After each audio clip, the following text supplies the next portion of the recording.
Pullman. On Saturday, moments after his Washington State team knocked off Oregon State, Jake Dickert took reporters back to his morning. He was watching College GameDay, he said, when he thought he heard host Lee Corso call the Cougars, Beavers game, the Nobody Watches Bowl. Time equals 400 ms, greater than.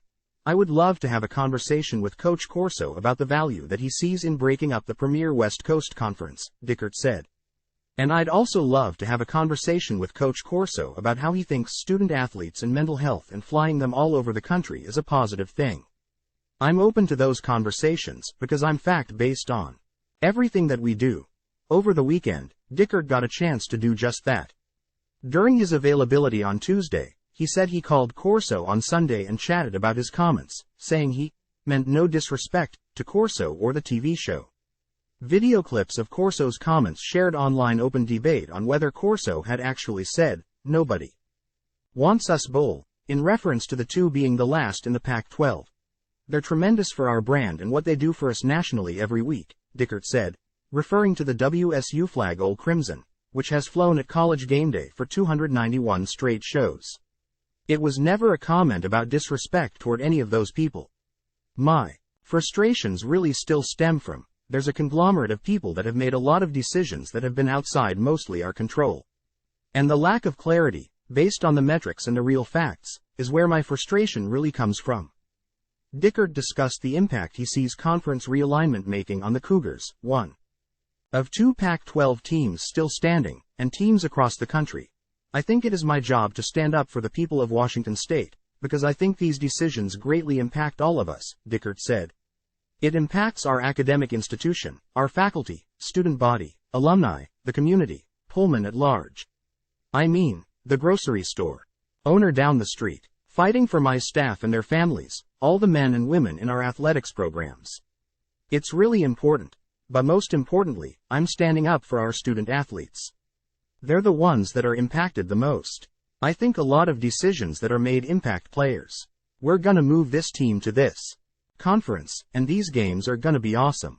But as coaches, we deal with people 18 to 23-year-old people, that it matters greatly to. I think there's more pressure on young people today than ever before. My number one job is to equip them with a toolbox to handle these things.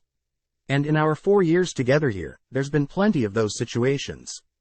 Time equals 400 ms, greater than. I just want to make no mistake about it. These guys matter to me.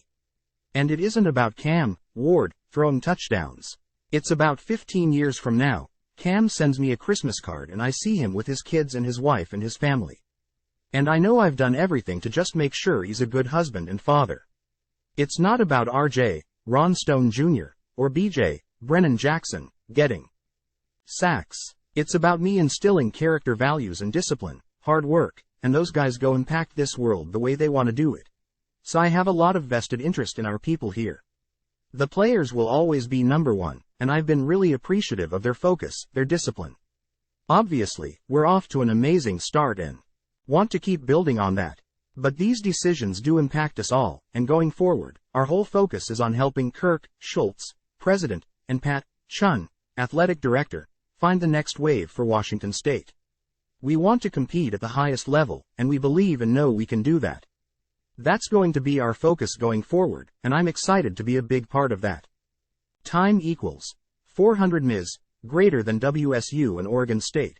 The only teams set to remain in the Pac-12 after this season are still looking for conference homes.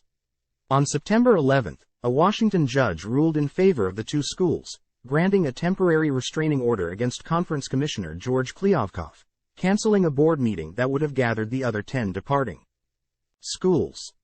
That prevented the exiting schools from trying to dissolve the conference, which could force an equal split of the conference's remaining assets. The school's next step is to wait for a preliminary injunction hearing, which will give them a better understanding of those assets, and that will inform their next moves. Time equals 400 ms, greater than last week, during a joint news conference with OSU's president and athletic director. Schultz said he expects some level of clarity within 30 days.